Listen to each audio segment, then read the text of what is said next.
Hello and welcome back to another food adventure. Today I'm in Glen Waverley, which is a suburb that I frequently do visit. There is a lot of good food here.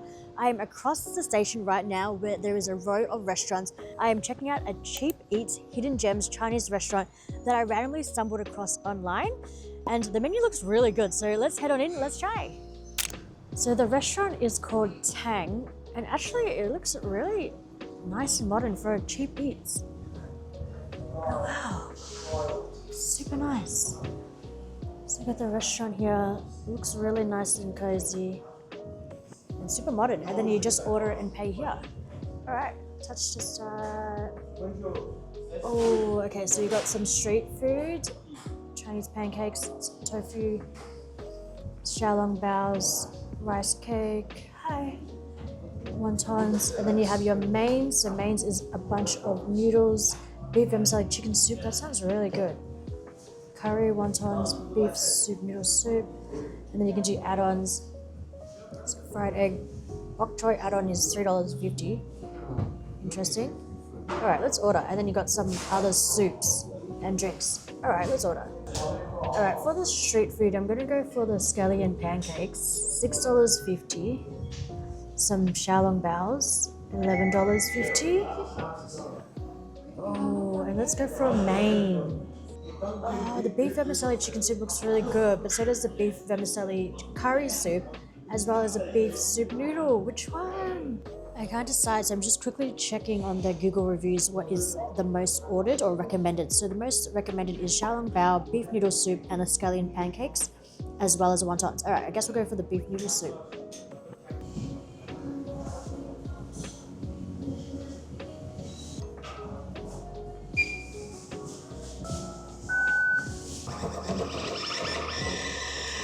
Oh, there's just a self-serve section here where you can get your water, and then you can get, I guess, your salt, pepper, and...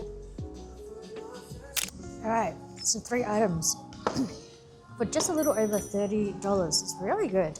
The first one that came out was, of course, the Taiwanese beef noodle soup, and then we've got the scallion onion pancake, which looks really, really crispy, and then the xiao baos. Super cute basket of them. Honestly, the scallion onion pancake, I'm really looking forward to it just because it looks really good. And I've just made a sauce on the side, which is just, I'm assuming, soy sauce, vinegar, and chili oil. Let's go for the pancake. Oh wow. Very hard to get. It just kind of breaks apart, even though it's cut into sections. All right, let's go for this part here.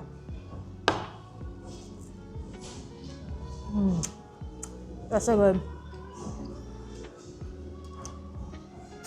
Crispy goodness, and it's not too oily. I personally like dipping it with soy sauce just to give it more kick. Yeah, it's so crispy. And then certain sections are soft.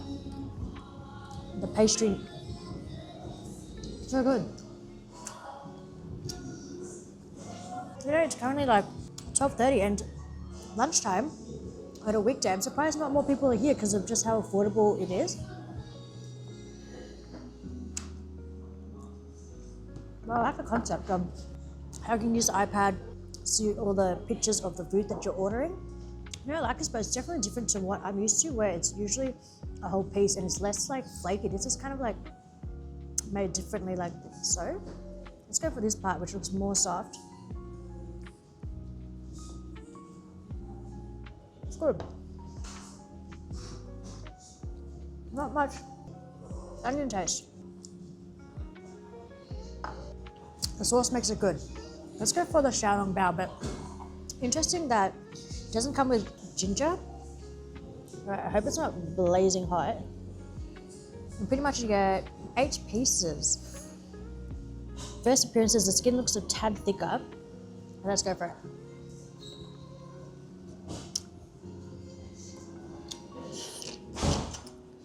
It's breaking apart.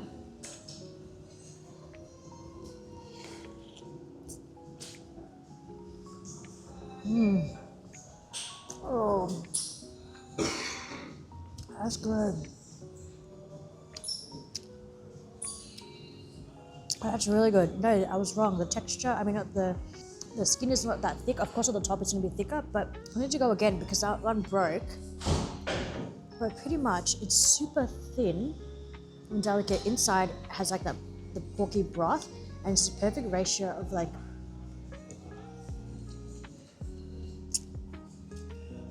Oh, that soup is good. Inside is just pork, but perfect amount of like, it's not too fatty, but it has a bit of fat.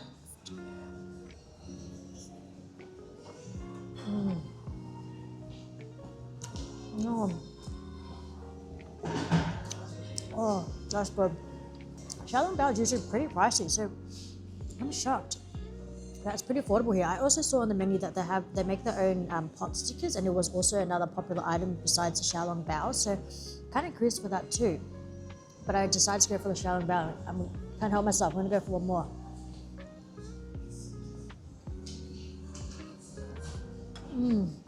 Needs ginger, but still really good. Wow. And onto the main. Pretty much a Taiwanese beef noodle soup, and you know, this is actually a really good spot for lunch. Just because of how affordable this dish is, this main alone, if you're going for like lunch. 1, 2, 3, 4, 5, 6, about 6 or 7 pieces of beef that looks super tender. Looks like it's been cooked for a while. A lot of broth, some tofu puffs, which soak in a lot of the broth, so I love these. And then bok choy. Let's go for some of the broth.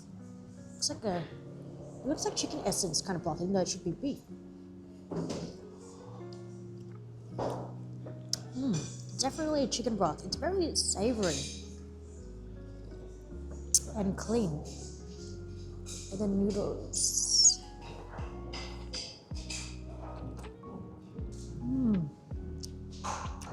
Super soft noodles. Honestly, a little bit overcooked. But that might have been me because like I took a while, but then also the broth is blazing hot, so it might have cooked it a bit further. It's perfect in terms of like, it's such a cold day. There's some broth. It's really good. All right, let's go for tofu puff. Oh. Really good. It's like largest chunks of beef stew. Super tender. It has perfect ratio of like fat to meat. Menu is super affordable, but when you add things on, which I saw like the add-on section in the menu, like Bok Choy for $3.50 is wild.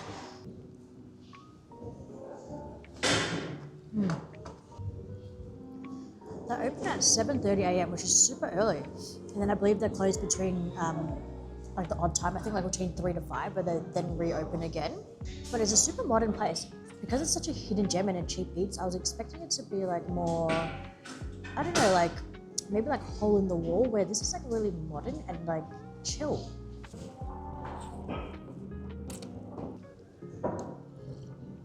But very interesting that the broth is definitely chicken. It just tastes like kind of like a normal chicken broth, not really like a beef. And not many herbs and spices added to it, I can say.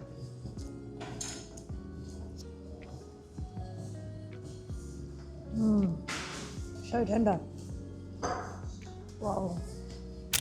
Oh, that definitely was not what I expected. Everything, the restaurant, the ambience, as well as the food, definitely not what I expected. So I expected because it's such a cheap eats, I was expecting a hole in the wall and kind of like you eat and you go. But this restaurant, you can definitely kind of order a couple of entrees, hang out with your friends, take your time. There's no real rush, and I really enjoyed that aspect. As for the food, I did not expect that. I was mostly looking forward to the spring onion pancake, which I think was completely different to what I'm kind of used to when I eat spring onion pancake. This one kind of fell apart, even though it looked like it was loaded with onion.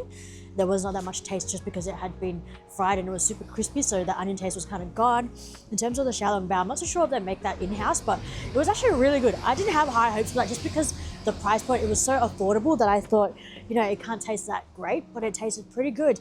And the Taiwanese beef noodle soup was more like a chicken broth, and I was expecting the beef not to be that tender, but no, it was actually really good. So I think that it's a really good lunch spot and also a good spot to hang out, kind of like gather with a couple of friends and share some entrees and kind of catch up. And I just went past that restaurant, Nang Koptium. I don't know if I'm saying that right, which I remember one of you guys recommended to me because I recently did a $10 Malaysian cheap eats, and you guys said this place here also has $10. I walked past it and there's actually a lot of people dining in there, so quite curious to check it out some other time. But guys, if you know any other cheap eats around this side of Melbourne, please let me know. I would love to check them out. Other than that, I hope you enjoyed the video and I will see you in the next one. So sweet like a lemonade. Took time making you the minute made. We can do something new, let me innovate. We can take it slow like we iterate.